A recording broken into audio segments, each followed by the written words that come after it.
أعوذ بالله من الشيطان الرجيم بسم الله الرحمن الرحيم یہ اہم ترین آیت ہے۔ وقال ید اللہ مغلولہ، یہود کہتے ہیں کہ اللہ کا ہاتھ بندھا ہوا، غلت ایدیہم، ان کے ہاتھ بندھے ہوئے ہیں، بلکہ کیا ہے، اللہ نے ان پر وَلُعِنُوا بِمَا قَالُوا، ان کے اس قوم اللہ نے لعنت کی ہے۔ بل یداہ مبسوطۃ، اللہ کے ہاتھ کھلے ہوئے ہیں۔ کیا مفہوم اس کا؟ اشفاق صاحب مفہوم بتائیے اس آیت کا۔ یہود کہتے ہیں اللہ کا ہاتھ بندھا ہوا ہے، کیا مطلب؟ اللہ کا ہاتھ بندھا ہوا ہے کیا مطلب؟ اللہ بخیل دیتا نہیں، کیا مطلب؟ صرف مانگتا ہے، اللہ مانگتا ہے مطلب ہم سے جو صدقہ وغیرہ لے لیتے ہیں۔ اللہ تعالیٰ گویا ہم سے صدقہ کا مطالبہ کر رہا ہے۔ وَإِذَا قِيلَ لَهُمْ أَنفِقُوا مِمَّا رَزَقَكُمُ اللَّهُ قَالَ الَّذِينَ كَفَرُوا إِنَّ اللَّهَ فَقِيرٌ وَنَحْنُ أَغْنِيَاءُ۔ تو کیا ہوا؟ یہود کہتے ہیں اللہ کا ہاتھ بندھا ہوا ہے، یعنی وہ کب کہتے ہیں کہ اللہ کا ہاتھ بندھا ہوا ہے؟ کہ مسلمانوں کی مفلسی کو دیکھ کے، مسلمانوں کی مفلسی کو دیکھ کر کہتے ہیں اللہ کا ہاتھ بندھا ہوا ہے، یعنی مسلمانوں کی مفلسی دیکھتے ہیں تو پھر بڑا ترس آ جاتا ہے کہ اللہ کا ہاتھ بندھا ہوا ہے، کیوں ان بیچاروں کو جو ہے دے نہیں رہا؟ یہ مطلب کیا؟ ارے وہ تو دشمن مسلمانوں کے، بولیے اللہ کا ہاتھ بندھا ہوا ہے۔ اکثر صحابہ غریب تھے، اکثر صحابہ غریب ہے تو وہ کیا کہہ رہے ہیں کہ یہ غریب کیوں ہیں؟ سمجھ رہے ہیں بات کہ نہیں آپ لوگ؟ دیکھیے بالعموم تفسیر وہی کر رہے ہیں جو ہمارے شیخ طاہر صاحب نے کہا۔ جب ان سے کچھ مطالبہ کیا جاتا ہے، یہ کہہ رہے ہیں کہ ہمارے مفسرین جو مطالبہ کیا تو کہتے ہیں اللہ تعالیٰ اچھا، اللہ کے ہاتھ بندھ گئے، اب کچھ نہیں ہے، اس کے پاس کچھ نہیں ہے، چندہ کی اپیل کر رہا ہے ہم سے، ہے نا؟ وہ مشرکین بھی یہ کہتے تھے، سورہ یاسین میں دیکھیے ہے نا، مشرکین بھی یہ کہتے تھے اس طرح کی باتیں۔ تو اس سے لوگوں نے لیا ہے۔ دیکھیے مولانا کا نوٹوں کا مختصر نوٹ جو ہے بات پڑھ دیجیے اگر ہو تو۔ کہتے ہیں کہ جب ان پہ مصیبتیں آتی کو بالعموم اپنے قومی مسائل پر ماتم کرتے مسلمان، تو اس قوم کے نادان لوگ یہ بہودہ فکرہ کہتے کہ معاذ اللہ خدا تو بخیل ہو گیا ہے جب ان پر مصیبتیں اور عصائم آتے ہیں، خدا بخیل ہو گئے، اور اس کے خدا نے کا منہ بند ہے ہمیں دینے کے لیے، اب اس کے پھر پاس یہ خود آفات اور مصائب یعنی سے یہ خوش نہیں رہا۔ جب مصائب و آلام یہود پر آتے تھے، نازل ہوتے تھے، تو کیا کہتے تھے؟ اللہ بخیل ہو گیا، یہ مصائب دے رہا ہے، اس کی رحمتیں جو ہیں نہیں نازل ہو رہی۔ یہ جو ہے یہ جو تفسیر مولانا کی بالعموم یہی تفسیر کی گئی ہے، یہی تفسیر مولانا امین حسن صاحب کے بھی ہوگی، الفاظ بدلے ہوں گے، بالعموم عربی اردو جتنی تفسیر سب میں یہی مفہوم بنے گا۔ لیکن یہ مفہوم جو آگے والا جملہ ہے وَلَيَزِيدَنَّ كَثِيرًا مِّنْهُمْ، حافظ صاحب وَلَيَزِيدَنَّ كَثِيرًا مِّنْهُمْ، اور بے شک جو کلام تمہارے رب کی طرف سے تم پر نازل کیا گیا ہے وہ ان میں سے اکثر لوگوں کی سرکشی اور باطل پرستی میں الٹا اضافے کا موجب بس کیا ہے۔ اب اس میں کیا ربط ہے؟ وہ کہتے ہیں کہ اللہ کا ہاتھ بندھا ہوا ہے، بلکہ اللہ کا ہاتھ کھلا ہوا ہے۔ وَلَيَزِيدَنَّ كَثِيرًا مِّنْهُمْ، یہ قرآن مجید ان کی سرکشی اور بغاوت کو اور بڑھا رہا ہے۔ ان دونوں باتوں میں ربط کیا ہے؟ بات واضح ہو رہی کہ نہیں؟ دیکھیں جب وہاں یہ مفہوم جو موضوع صاحب نے لیا، دوسرے مفسرین لے رہے ہیں، اس کو لیا جائے تو غیر مربوط بات ہو رہی ہے۔ بات واضح ہو رہی ہے اشفاق صاحب کہ نہیں؟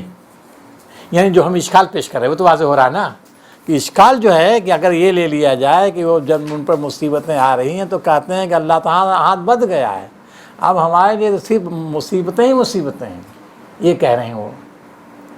تو پھر وہ ٹکڑا وَلَيَزِيدَنَّ كَثِيرًا مِّنْهُمْ مَا أُنزِلَ إِلَيْكَ ہے، قرآن مجید ان کے لیے سرکشی اور طغیان میں اضافے کا باعث بن رہا ہے۔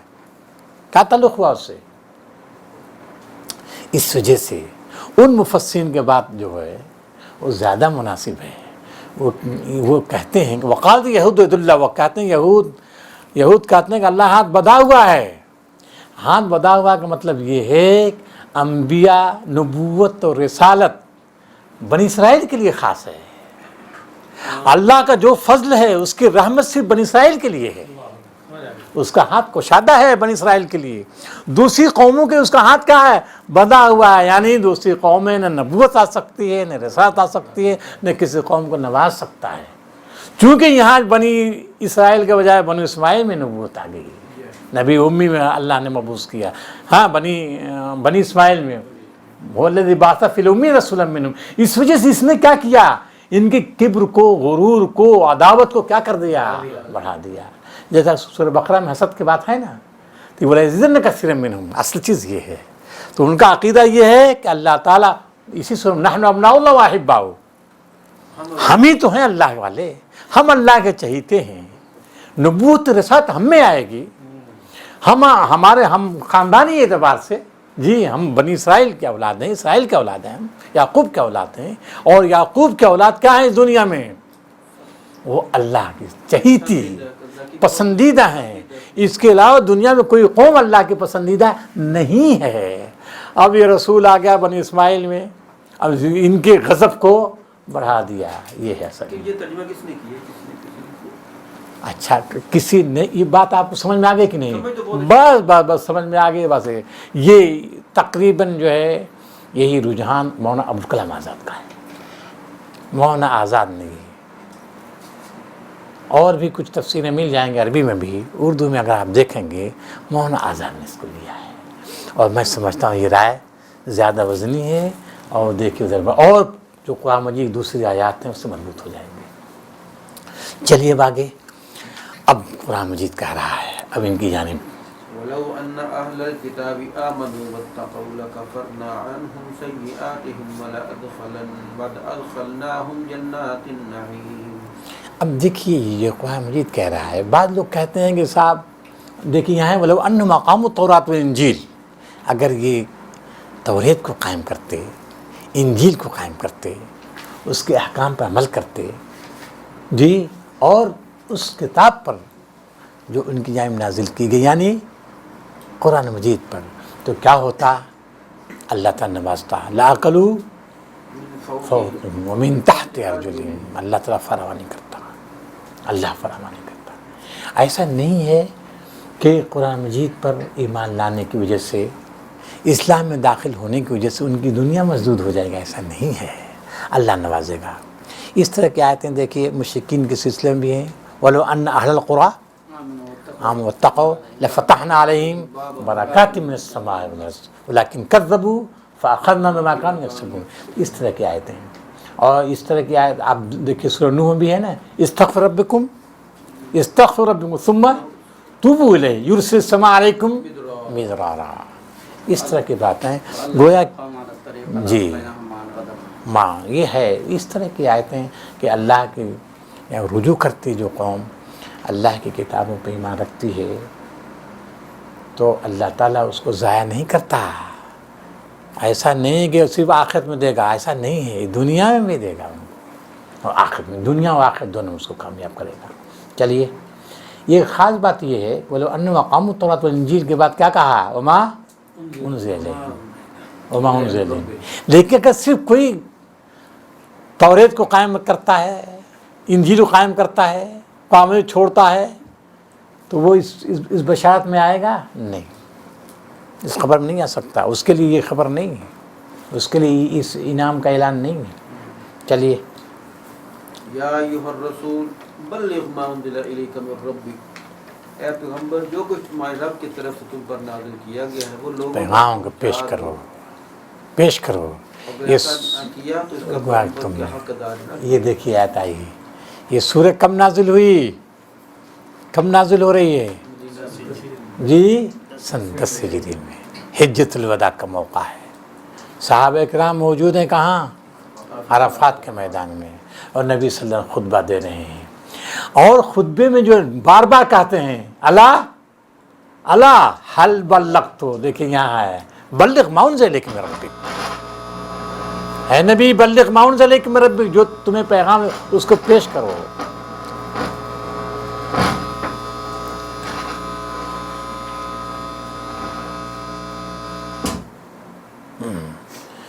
بلغ ما انزل الیک من ربک.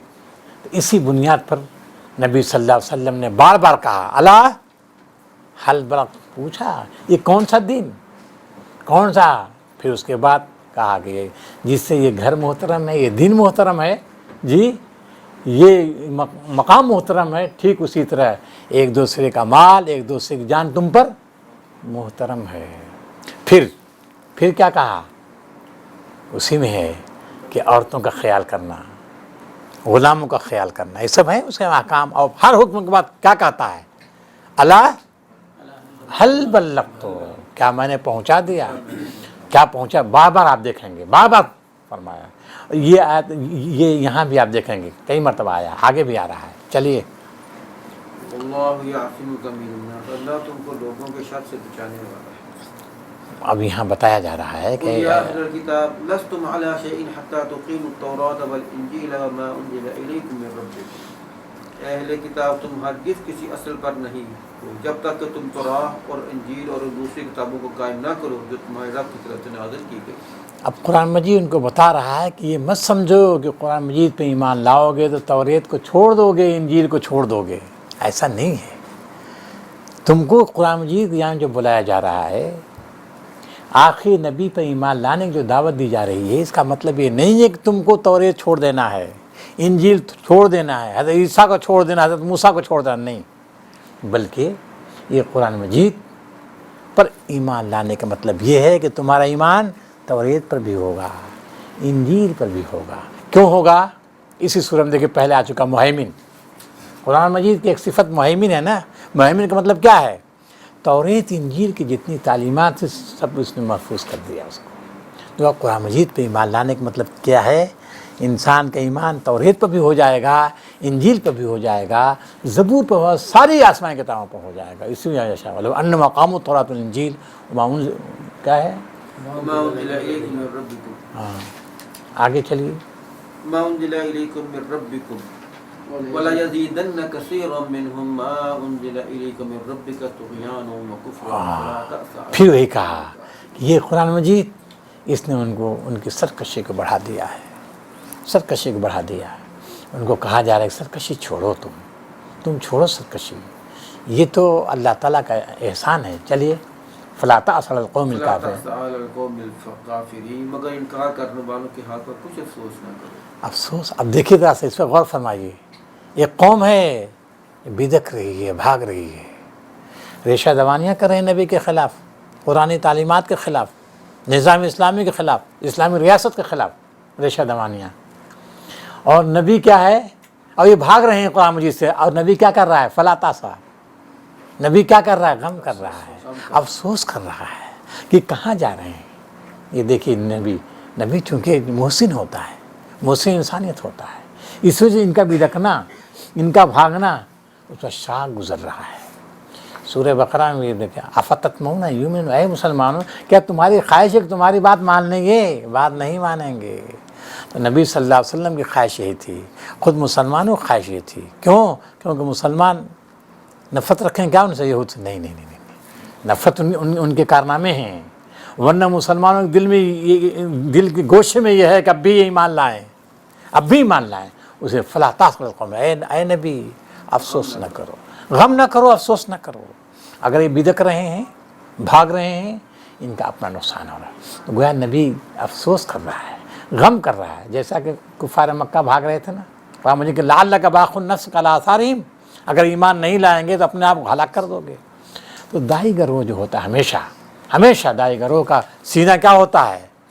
کشادہ ہوتا ہے، وسیع ہوتا ہے، تنگ نظر، تنگ دل، تنگ ظرف نہیں ہوتا، ہمیشہ ان کو لینے کے لیے آمادہ رہتا ہے۔ چلیے ان الذين امنوا والذين هادوا والصابئون والنصارى من امن بالله واليوم الاخر وعمل صالحا فلا خوف عليهم ولا هم يحزنون۔ بے شک۔ چلیے مسلمان آگے لقد اخذنا نہیں ترجمہ پڑھ دیجیے۔ یقین جانو کہ یہاں مسلمان ہوں یا یہودی یا صابی یا عیسائی یا جو اللہ اور روز آخرت پر ایمان لانے والا ہے گا اور نیک عمل کرے گا، بے شک اس کے لیے نہ کوئی خوف کا مقام ہے اور نہ راضی کا۔ یہ آیت کیوں آئی؟ کیا مقصود اس کا ہے؟ یہاں کی مطلب کہ یہودی صرف اکیلے ہی نہیں ہے، وہ کوئی بھی ہے جو بھی اللہ پر ایمان لے گا، چاہے وہ صابی ہو چاہے دوسری ہو، صرف یہودیوں کے لیے خاص نہیں ہے کہ جو وہی جو ہاں تو اب یہ گویا کہ یہودیوں کا خصوصاً یہودی کیا سمجھتے تھے؟ اللہ کے محبوب ہم ہیں، اللہ کے چہیتے ہیں، کسی نبی اور کسی کتاب پر ایمان لانے کی ضرورت نہیں ہے۔ یہاں کہا جا رہا ہے کہ دیکھو اصل میں تم ہی نہیں بلکہ یہ اہل ایمان، پہلے انہیں کے ان الذین پہلے کہا، یہ اہل ایمان بھی قومی اعتبار سے مسلم گھرانے میں پیدا ہونے کی وجہ سے اگر یہ سمجھتے ہیں اللہ کے محبوب ہو گئے نجات پا جائیں گے، ان کی بھول ہے۔ تو اسی طرح جس طرح مسلمانوں کی بھول ہو سکتی ہے، یہ نجات نہیں پائیں گے خاندان کی بنیاد پر، ٹھیک اسی طرح یہود بھی نجات نہیں پا سکتے، نصارہ بھی نجات نہیں پا سکتے، صابئین بھی نجات نہیں پا سکتے۔ وہی لوگ نجات پائیں گے جو اللہ و آخرت پر ایمان رکھتے ہیں اور اس کے مطابق عمل صالح کرتے ہیں، اس کے بغیر کامیاب نہیں ہو سکتے۔ یہودیوں جو الزام باطل ہے اس کو پیش کیا گیا، اس کے پھر جو ہے ایک طرف سے یہ اللہ تعالیٰ حکم ہے، دوسری جانب جو ہے یہ اب بھی جو ہے نا کیا ہے، لقد اخذنا، آگے پڑھیے، صابی اس زمانے میں تھے، اب تو خیر دنیا میں نہیں ہیں، صابی اس زمانے میں تھے۔ صابی کا ہمارے مفسر فرماتے ہیں کہ یہ کواکب پرست لوگ تھے، کواکب ستاروں کو پوجنے والے تھے۔ چلیے شام وغیرہ کے علاقوں میں تھے اس زمانے میں۔ لیکن وہ جو معبد کا واقعہ تھا اس میں تو وہ کہتے ہیں نا ایک صابی تھے، نبی پاک متعلق اس نے کہا تھا صابی، اس طرح کا ایسا ہے نا کہ یہ جو ہے مشرکین جو ہے نا وہ ان کو صابی بولتے تھے، جو بھی دین کو چھوڑ دے، جو بھی آ جائے کوئی دوسرے کو صابی کہہ دیتے تھے۔ اسی وجہ سے آپ کو معلوم ہوگا کہ وہ ایک غزوے میں جب ایک عورت وہ ایک آدمی نے کہا دیا سبانہ، حضرت خالد نے مار دیا اس کو، ہاں مار دیا، سبانہ کہا تھا۔ سبانہ کا مطلب یہ ہے کہ ہم اپنے دین کو چھوڑ چکے ہیں، نئے دین میں ہم آ گئے، بس یہ مطلب تھا ان کا، انہوں نے مار ڈالا تھا۔ چلیے لقد اخذنا میثاق بنی اسرائیل وارسلنا الیہم رسلا، ہم نے بنی اسرائیل سے پختہ عہد لیا اور ان کی طرف سے بہت سے رسول بھیجے۔ کلما جاءهم رسول بما لا تهوى انفسهم فریقا كذبوا وفریقا یقتلون۔ اب دیکھیے صاف صاف آ گیا ہے یہاں، بنی اسرائیل نے پختہ عہد لیا تھا، پختہ عہد لیا تھا کہ جو ہے جب رسول ہمارے یہاں میں ایمان لانا، لیکن ان کی پوری تاریخ بتاتی ہے کہ رسول آئے ہیں ان میں، پھر کیا کیا، کچھ رسولوں کا انکار جھٹلایا اور کچھ کو قتل کیا ہے، بہت سے رسولوں کو قتل کیا انہوں نے۔ چلیے وحسبوا الا تكون فتنة فعموا وصموا ثم تاب الله عليهم ثم عموا وصموا كثير منهم والله بصير بما يعملون۔ اور اپنے نزدیک یہ سمجھے کہ کوئی فتنہ رونما نہ ہوگا، اس لیے اندھے اور بہرے بن گئے، پھر اللہ نے انہیں معاف کیا تو ان میں سے کچھ لوگ، اکثر لوگ اور زیادہ اندھے اور زیادہ بہرے بنتے چلے گئے۔ اللہ ان کی یہ سب حرکات دیکھتا رہا ہے۔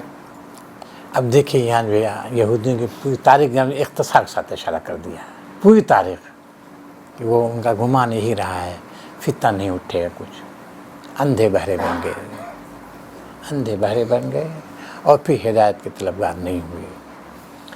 اب اس کے بعد تفصیل کے ساتھ نصارہ کا ذکر ہو رہا ہے، یہاں تک یہودیوں کا ذکر تھا، اب ان کا ذکر ختم ہو رہا ہے، اب نصارہ کا ذکر ہو رہا ہے، اب تفصیل کے ساتھ چلے گا نصارہ کا ذکر۔ قد كفر الذين قالوا ان الله هو المسيح ابن مريم وقال المسيح يا بني اسرائيل اعبدوا الله ربي وربكم انه من يشرك بالله فقد حرم الله عليه الجنة ومأواه النار وما للظالمين من انصار۔ اب دیکھیے ذکر جو ہے تفصیل کے ساتھ، دیکھیے شروع میں بھی نصارہ کا ذکر تھا لیکن پھر چھوڑ دیا تھا، تفصیل کے ساتھ یہود کا ذکر آیا، اب پھر جو ہے نصارہ کا ذکر چھیڑا ہے یہاں۔ کیوں چھیڑا ہے نصارہ کا ذکر؟ کیونکہ وہ بھی ہیں، نمبر دو یہ بھی ہیں، ان کی بھی سازشیں چل رہی تھیں، کیونکہ مدینہ کے اطراف میں یہ نہیں ہے لیکن عرب میں نجران وغیرہ کے علاقے میں تھے وہ، اس وجہ ان کا ذکر کر رہا ہے۔ کیا کر رہا ہے؟ لقد کفر الذین قالوا، یقیناً کفر کیا ان لوگوں نے جنہوں نے کہا کہ اللہ مسیح ابن مریم ہی ہے، حالانکہ مسیح نے کہا تھا کہ اے بنی اسرائیل اللہ کی بندگی کرو جو میرا رب بھی ہے اور تمہارا رب بھی ہے، جس نے اللہ کے ساتھ کسی کو شریک ٹھہرایا تو اس پر اللہ نے جنت حرام کر دی۔ اب آپ دیکھیے مسیح نے جو یہ کہا تھا کہ میرا رب اور تمہارا رب اللہ، یہ کب کہا تھا بتا سکتے ہیں آپ لوگ؟ جھولے میں کہا تھا۔ حضرت مسیح کی جو دنیا میں پہلی آواز نکلی ہے، پہلی آواز انی عبداللہ، انی عبداللہ، پہلی آواز انی عبداللہ آتانی الکتاب وجعلنی نبی، میں اللہ کا بندہ ہوں۔ لیکن عیسائیوں نے کیا کیا؟ ان کو خدا بنا دیا، خدا بنا دیا۔ چلیے تو اسی کی طرف اشارہ ہے۔ چلیے جہنم ہے، ایسے ظالموں کا کوئی مددگار نہیں۔ بالکل، مددگار نہیں کیوں کہا؟ مددگار نہیں ایسے ظالموں کا، یہ کیوں کہا جا رہا ہے؟ کیونکہ وہ سمجھتے ہیں کہ حضرت عیسیٰ ہم کو بخشوا لیں گے، وہ اپنی قربانی دے کے قربانی دے کر اس سے جانے اشارہ ہے کہ ظالموں کا کوئی مددگار نہیں ہوگا، کوئی بچا نہیں سکتا اللہ کی عذاب سے، ان کو اللہ کی گرفت سے، جہنم کے ایندھن بن کر رہیں گے۔